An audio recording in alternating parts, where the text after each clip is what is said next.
Hi, I'm Judy Morano. Welcome to the show. Today I'm joined by John Bourges, who is the program coordinator for the Putnam County VET2VET program. Yes, thank you for having me. Well, thank you for being here. Appreciate it. So tell me a little about you first, and then we'll get into the program so we can kind of figure out how this all comes together. I was born and raised in New York City and was a police officer for 20 years. I retired and decided at that time that I should become a nurse. I became certified as an emergency room and an ICU nurse, and then thought I would probably join the Army at that age, which was 50 at that time. Oh my goodness. Now 61. And after I joined the Army, the Army actually thought it would be a great idea to send me to Iraq. So I spent 372 days in Iraq as a trauma burn nurse overseas in a trauma center. Came home and was looking for other things to do, and I ran into the Dwyer program. I started as a volunteer with the Dwyer program. Then I started working for the Dwyer program, and eventually, when you're the only one left in the room, you become the program coordinator. So I've become the program coordinator for the Dwyer program. So tell me about the Dwyer program. What is the premise? What is the scope? The Dwyer program is a peer-to-peer support program. We're not psychiatrists, we're not psychologists. We are basically other veterans who've walked in the same boots as other individuals that live in Putnam County. It started in 4 counties in New York State. It started with Lee Zeldin, who was at that time a state senator. And it started in Suffolk County, where Joseph Dwyer was from. Joseph Dwyer was a combat medic in Iraq, and in 2003 deployed to Iraq. He joined the Army, like many people did, after 9/11. He wanted to do something for his country.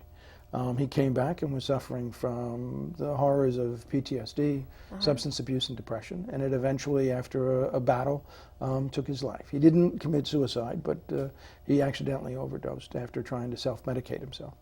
The program was named in his honor through his family. We've had the privilege of meeting them. Wow. It started in 4 counties, but it's been so successful that it's now spread to 16 counties in New York State, and we're one of them. And although we have a smaller portion of veterans in New York State, we're probably one of the better programs in New York State, if I do say so. I'm sure that's true. Yes. So the premise of the program is just a peer-to-peer... It's peer-to-peer support. And one of the difficulties of trying to find veterans or to socialize with veterans is that you have to gain the veterans' trust. You have to show that you have to show that you're there for them and that you're willing to support them. And one of the ways that we do that is through programs that are social events. So we've created baseball games where we've gone to the Renegades games at Dutchess Stadium, and we've sponsored 4 of those games. We've also had movie days where it's an opportunity for the veteran and his family, and now as some of the Vietnam veterans are getting older, they're able to bring their kids and their grandchildren. We also do groups during the course of the month. We have one that's for younger veterans, OAF, Global War on Terrorism, OIF, which are Operation Enduring Freedom, Afghanistan, Iraqi Freedom, obviously Iraq. We also do one for women veterans, and that's working with Mary Wagner and Edie Meeks, who is an amazing woman. She was a nurse in Vietnam and Pleiku and Saigon and walked the walk and can talk the talk. So trying to reach out to veterans of a specific group. We also have one for family, and we have one that we started. It really is how the program started. We started it as a studio with the idea that we were going to learn how to write, or we were going to learn how to do artwork, or we were going to learn how to do photography. Now, would you bring professionals in to help you? That was the general idea. And what eventually happened before we published a book, we printed a book, it's called Heroes Highway. But what we learned was that instead of having to teach people how you had to do something, almost everybody that came home from war did something on their own. My father-in-law was a combat wounded soldier in World War II in Patton's Third Army. He did watercolors. We have a Silver Star recipient that did poems. We have people who wrote, people who did artwork, who did photography. So we actually started a collection of items.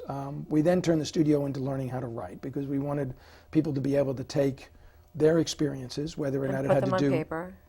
And again, absolutely, but whether it had to do with war or not, we wanted to learn how to write. So we were able to tap Vinnie DeQuino Sr. to be able to come in. It's the first Wednesday of every month at the Patterson Recreation Center from 6 to 8, and we learn how to write, and we've been writing stories. And then the idea with some of these stories and some of these poems that we're going to use them for our gala, which is where I met you and being able to come to the studio around the corner. Yeah. Wow. Okay, so we got to back up a little now. Staffing. Who are the volunteers so you have a set of volunteers who then we have volunteers, but we also have groups? Staff. None of us are full-time employees. Everybody else either has some other obligation that they do or they're retired. So everybody that works for the Dwyer program in Putnam County is a part-time employee. Some work only a few hours a week. Some people only when they're needed. For myself as the program coordinator, I probably work the most. But the idea was that we're all veterans. So all of the people that you come in contact with in the Dwyer program are all fellow veterans, whether it was Vietnam, whether it was Air Force, whether it's Marines, whether it was Iraq, whether it was in Korea. And then we meet individuals that want to help us and to volunteer. And some of those And they are also veterans. And many of them are veterans. Many of them are family members. Usually if I do a sort of presentation to an organization, I'll ask how many people in the room are veterans. And usually it's only a few. And that's approximately the 3 to 8% of the individuals in this country that have served in the military and the armed forces. When you ask how many of them are related to or family members of or know somebody that's a veteran, it becomes 100% of the room usually. So usually it's somebody's grandfather, uncle, father, brother, cousin that has served in the armed forces. So many times, even civic organizations, the Rotaries, wish to give back specifically to veterans, and local Rotaries and organizations want to give back specifically to local veterans. And so those organizations help us. We've done fundraisers. We're going to do a line dancing with a VFW. Anytime we can get together, it builds an opportunity for one veteran to build a connection with another veteran, a family member with another family member, and then that creates a network. And that network then can create trust. And so when you need something and you want something, you have a place where you can turn to, and somebody's going to understand what you've gone through. So the veterans, are some of them reticent to come out and join? Do you feel like there's a... Absolutely. And part of that difficulty for some groups, particularly many times for women veterans, many of them won't even admit that they're veterans. And Why so is that? there are a lot of issues that many people come back and are facing. And for some, it's easier to just deny that the issue is there. And so therefore, I don't have to confront it. For many of us, these issues have been buried for a long period of time. And part of it is a mindset. The mindset is, I was a soldier. I was the person that you called when you were in trouble. I am not weak. I do not have an issue. I do not have help. a problem. Right. I don't need to ask for help. And because of that mindset, it's very difficult to create a program and say, well, look, you have a problem. Why don't you come in and talk to us? We work with the Mental Health Association, and all the time that we've been there, I've never had somebody come up to me and say, oh, well, I suffer from PTSD. I kicked the dog, beat the wife. Let me take one of these flyers. It's all... Where do I sign up? Yes.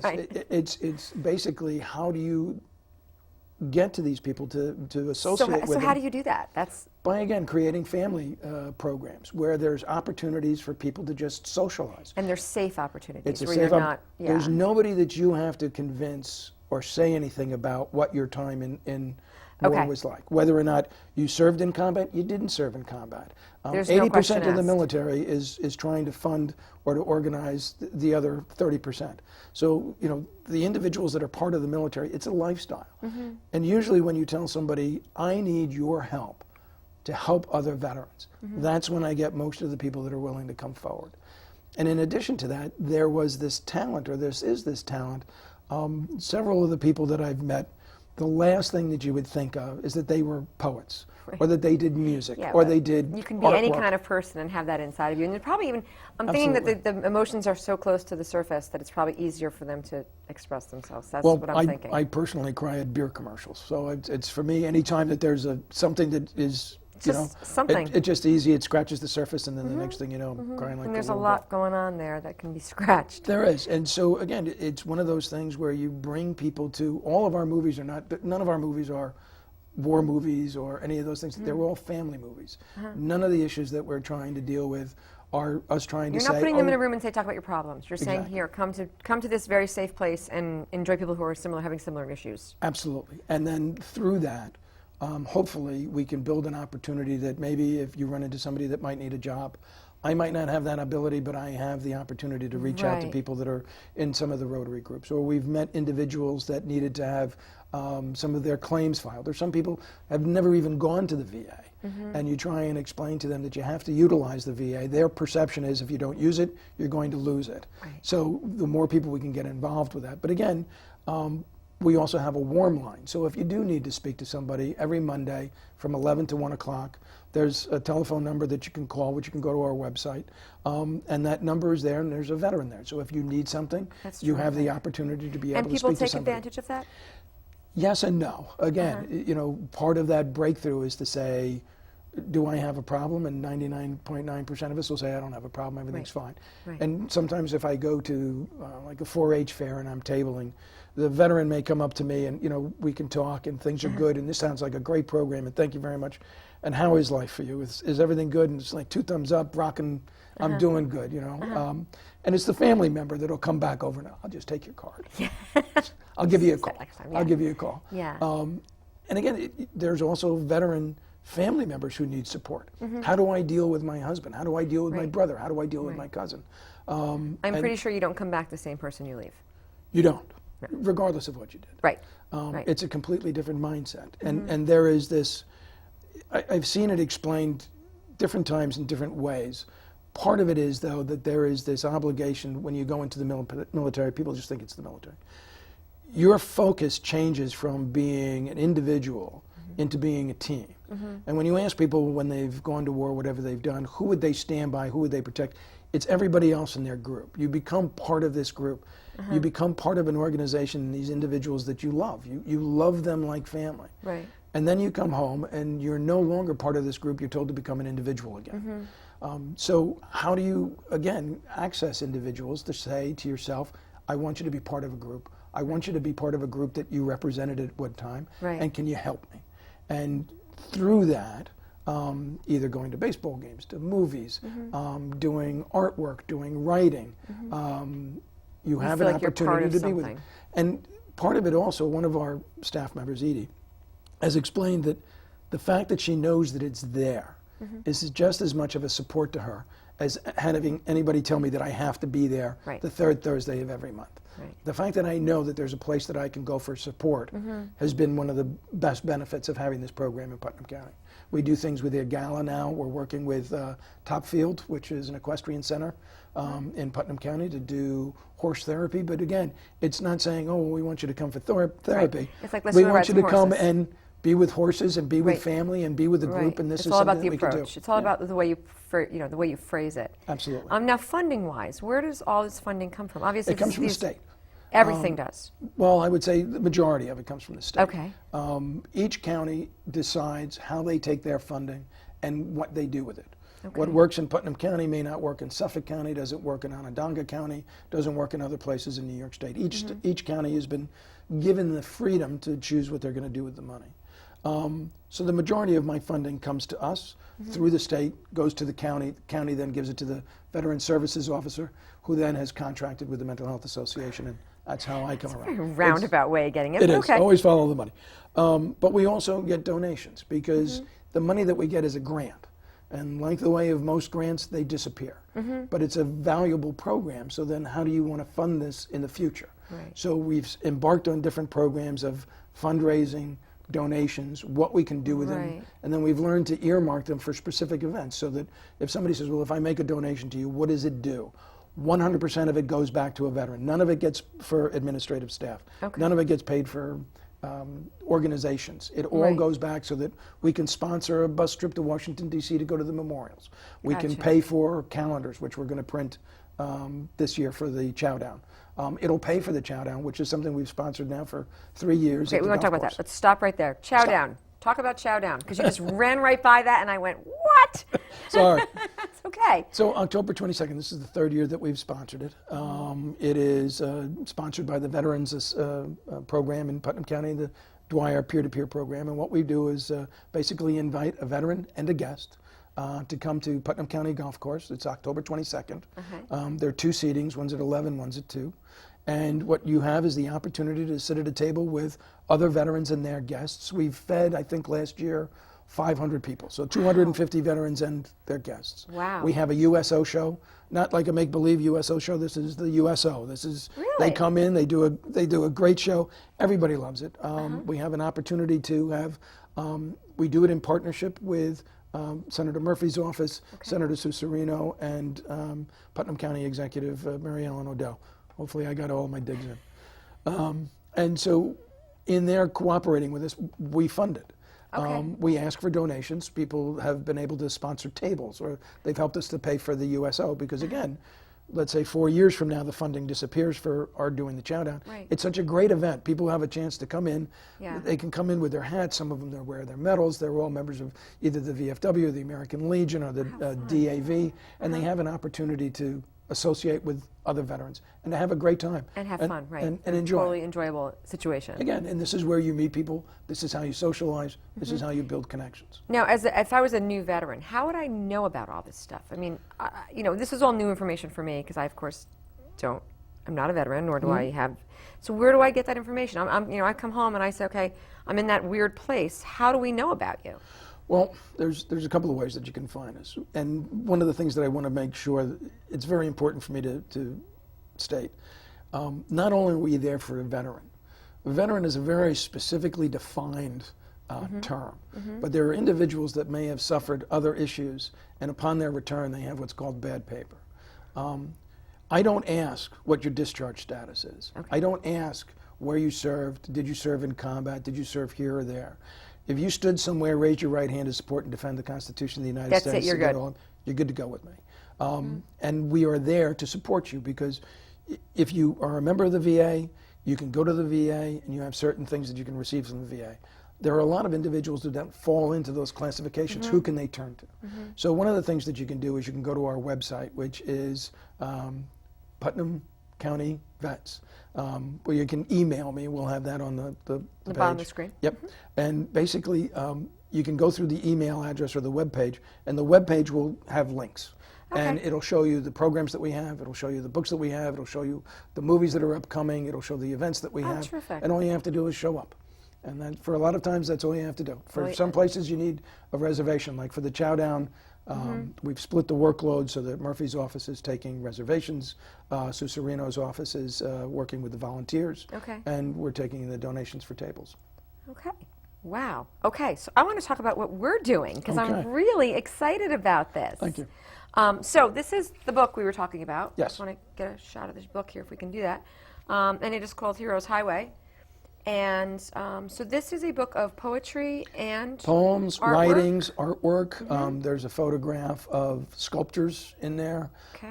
It was different pieces of artwork that people had created when they came back. With the idea of a book in mind? Well, again, it was one of those things that we started doing, and then we decided, again, for most people in the military, you have to have a task and a purpose. What's your purpose? Why am I here? What am I doing? Otherwise, there's no point. Right, I understand. So part of it is that we get together and we do these things, and then at the end of the day, we said, what are we going to do? So what we did is we created the book. So now we're going to have a calendar that we're going to give out at the Chowdown to everybody that comes, and it's going to have photographs that are taken of historical locations in Putnam County, as Sybil Ludington or George Washington, different things. But while they were also taking many of these photographs, such as the Gold Star Mothers, the first Gold Star Mothers statue in the country was in Putnam County. They've also taken other photographs that were actually quite beautiful. So we decided we're going to take those, and why don't we do an art gallery where we can take some of the photographs. We can take some of the artwork. We can take anything that somebody has done, whether or not it was a sculptor, whether or not it was a painting. One person did needlework. We can take all of that and display it somewhere so that somebody would know that this is what we did. So they're not all actually war-themed pieces of art. I'm just looking through. They're not. Some of them are quite beautiful. Right. Some of them are watercolors of boats. And again, many of the writings that we're going to do. So when we decided to do the gala, we decided to do artwork, have that up, but also people were learning to write poems or short stories. And these short stories don't have to be about war themes. These could be about loss. They can be about days at work. It could be about friends. It could be about warm summer days. So we're going to have people reading their work. We have one individual, Gil, who's a musician, and he wrote songs, which is basically, in my understanding of the poetry to music. Correct. So we're going to have opportunities for readings. We're then also going to have an evening for where it's music. So again, anything that somebody did to try and get back in touch with humanity, we're going to try and expose that to Putnam County and say, these are Putnam County veterans. This is something that we do. I'm so happy we're doing this. Well, we're going to then take the written word and we're going to take the artwork, copy it, and then we're going to try and make another book in 2018, which will take all of the work that we've done so far and create another image so that people can look at it and say, there's more to me than just wearing a uniform. Absolutely. So the opening of the show is November 2nd. November 3rd. November 3rd. It's Friday night right. from 7 to 9, and Yes. that'll just be a simple a viewing of the work. Yes, and a chance for people to meet and to mingle Yes. and to And we introduce want to open it up themselves. to anybody who's, whether you're a vet or not, this is an Anyone. opportunity to come out and see this wonderful stuff. Absolutely.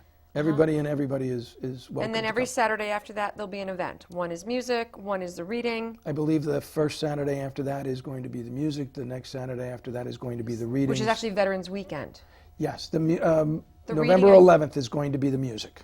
Okay. November 11th is going to be the music, and then the following weekend will be the readings. The readings, right. Yep.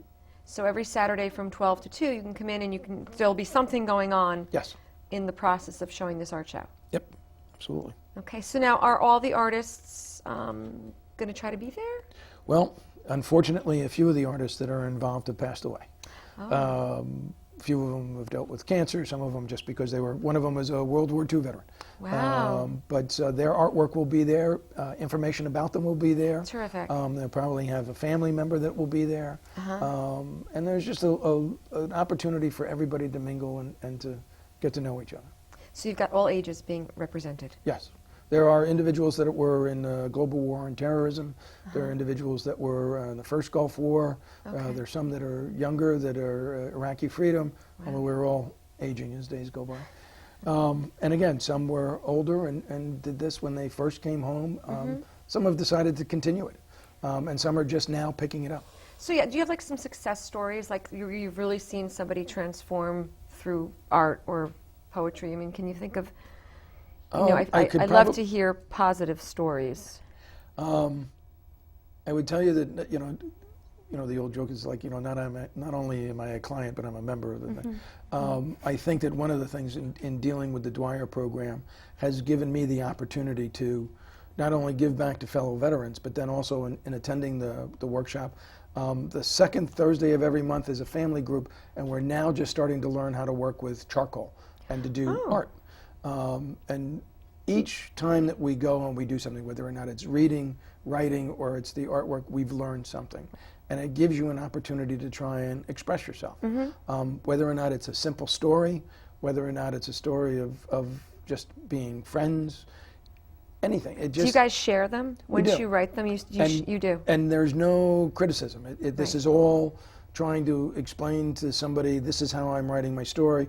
We have the professional writer who gives you the basics of how to do things, or maybe you could polish something up and we could change this word for this word. And again, it's a skill that you have to learn. People do not sit down at a table and become Shakespeare. No, they don't. So you have to learn certain crafts. But again, that might not be for everybody. Somebody might want to learn how to work with charcoal, and it's smudging and smearing and all that sort of. Maybe we're going to try and do something that's more sculpting. Again, it's whatever works, whatever gets people involved. And you give people the option. They can come in and they can do whatever moves them. I mean, that's what you do. There are no rules. We don't have those rules. I love that. So if you come in, you want to participate, that's great. If you want to So sit if I in the want to work corner, with a lump of clay, you'll find someone to get me a lump of clay, and I can I go will after find it. you somebody that can teach you how to use it if you don't know how to use it, and if you do, no matter, the only thing I was good at making was ashtrays in school. When you were in second grade, right? And even then, I think it was a little iffy. But so you have an opportunity to express yourself, but also you have an opportunity to do it safely, so that there's nobody else. One of the things about veterans is that many times when you walk into a place, you don't have to explain yourself. Nobody's going to ask you, oh, did you ever kill somebody? Oh, did you ever do this? It's not that type of an environment. And the people that are there, that are in that environment with you, share the same feelings, share the same things. There's no confrontation. There's nobody there trying. as an example, I went to Rolling Thunder, which was down in Washington, D.C., Memorial Day. It was 500,000 riders in Washington, D.C., at the same place, at the same time, all on the same page. Nobody was arguing with anybody. There was no violence. What a wonderful thing, right? My wife made the statement that she's never been around so many people and ever felt so safe in her entire life. And we want to try and recreate and create that environment for veterans in Putnam County. That you have a place to go. It's available to you. And you can express yourself. And there's no judgment. There's none of that stuff. No. The only time is sometimes people good-heartedly will say things about the different branches of the military that they were in. So it's not. And there's always a competition there, is there not? There is. Sometimes Army and Marines, sometimes the Air Force gets the brunt of it. But again, it's all sort of good-natured, and it's never done with any malice or forethought. And just wondering, has anyone said to you, no, I'd prefer not to show my work? No. No. No. Everybody is I've asked a few people, and all of them have come up, well, I've got about 7 or 8 that I think I might be able to show. Oh, that's terrific. So it's not that they feel it's so personal that they're unwilling to share. They want to share it. Well, we've asked 2 things. We've asked, one, whether or not they were willing to display it. All of them said yes. The other one was, I would like you to display what you like the best, not what you think everybody else is going to like. Right. What do you like? And we're also going to try and take some of the photographs and images or artwork and create cards or little posters that are going to be So people have access to that if they want it. They can purchase them if they'd like. And again, every dime we make, any funds we make, all goes directly back to a veteran program. Right, and that's true for anything that we do at the show here. Everything is being donated back to the veterans. Correct. Everything goes back to the veterans program. Whether or not it'll fund a bus trip down to Washington, D.C. next year, whether or not it's going to help pay for the press, whether or not it's going to pay for art materials, whatever it is, it's going to go directly back to a veteran. None of it does any administrative work. That's all why we get the grant money. Gotcha. Well, so we are going to be together for the whole month of November. Yes, we're looking forward to it. We want people to show up on November 3rd. Yes, please. To look at this beautiful work and come every Saturday after that. We'll have it posted, and they can come and listen to the music, listen to the poetry, and meet some really good people. You'd be surprised. There are some people out there that you would not, when you meet them, you think, oh, well, look at him. And at one time he was a young soldier in Vietnam and earned a Silver Star. Yeah. And you wouldn't even know it by looking at him. So there's some amazing people out there that, and there are a lot of amazing things in this county of history. It's the Purple Heart County. And there you go. There's an individual who was born and raised in Putnam County. He received, I believe, 5 Purple Hearts, and then 4. So he received 9 Purple Hearts in 2 different wars. Wow. Nobody else has done that, and this is Putnam County. And Sybil Luddington, there's a lot of history here. So we have a lot to talk about. Please come, and you're going to be there, I'm going to be there, we're going to talk. Join us on November 3rd, and of course look for all the information that will be out on our website, which is culturalartsco.com. And we look forward to seeing you there, and thank you for joining us today.